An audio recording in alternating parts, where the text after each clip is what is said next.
And welcome in to be our guest. You know, you have a security system because you want to be nice and secure in your home, but what happens when the security person becomes a problem with the security of your own house? How does that work? Well, it's very simple. We've got two guests that are going to let us know how somebody can come to your door to sell you something that may not be in your best interest. We have with us Lynne Taunton and Janet Robinson, and you guys are with the Alabama Electronic Security Board Licensing Board. ASL. It's a mouthful. A long acronym, but basically very serious. Yes. Is the fact, and we've been seeing it. I live up in Elmore County, and the other day my wife called and said some guy came to the door trying to sell us a different kind of security system. He said the sheriff said he's fine, and I said, just, tell him that he's got to see me. Right. And that's exactly what we did. She says, I don't make any decisions. My husband does. You get up with him. Never saw the guy again. Well, that's good. Yeah. She did the right thing. Absolutely. Yes, this agency, the Alabama Electronic Security Board, is a state agency, and it is by law that anyone that operates in the alarm or locksmith business in Alabama is required to be licensed by this agency.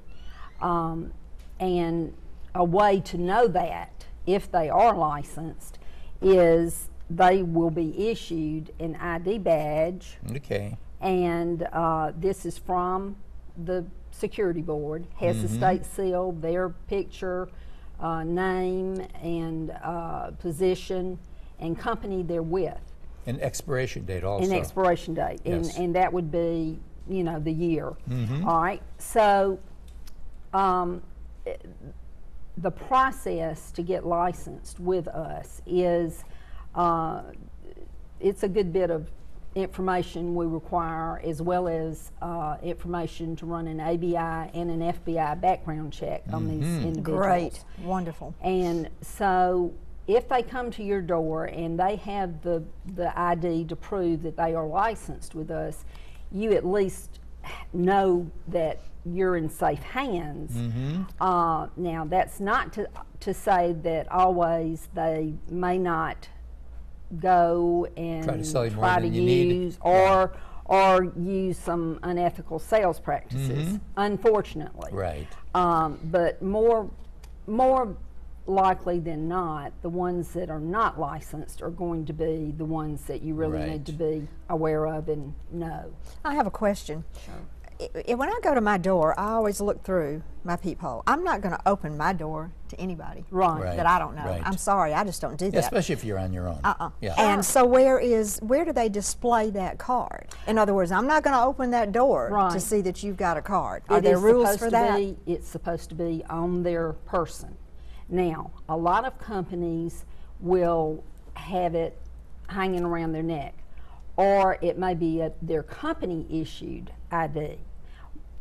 That's not what you want. You want to see the one that's issued by the security board with their picture and name and company they represent.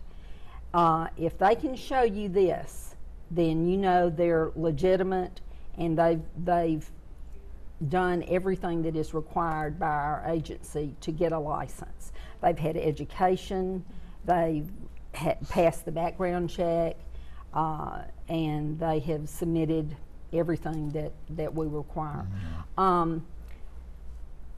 Some of the things that we've run into by these unethical salespeople are they'll say, I see you have a yard sign.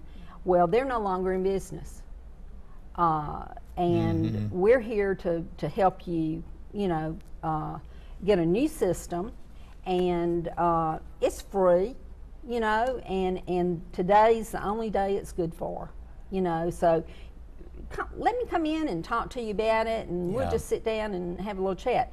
Well, unfortunately, the senior citizens are the ones that fall for this the most. Absolutely. And I mean, they're just happy to have a social call. That's a lot true. of times. That's very true. You're right. And especially if it's a nice, clean-cut looking young man and very nice, and so they can end up being contracted with 2 companies and double billed if they sign another contract.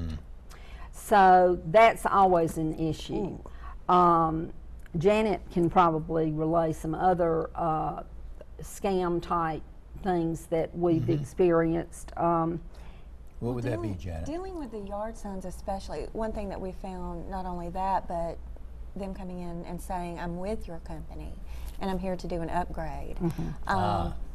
And they end up taking out the current company's equipment, putting in their own.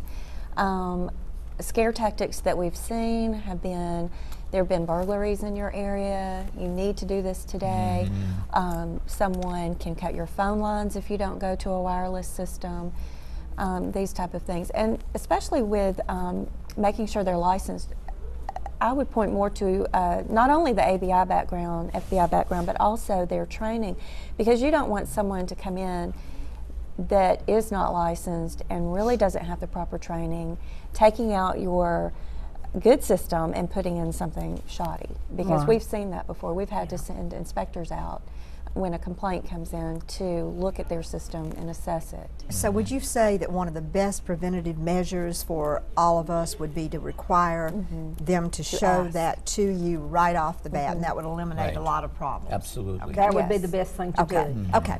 But secondly, you need to be sure before you sign anything that you know what you're signing, and that you understand it, and they've explained everything to you.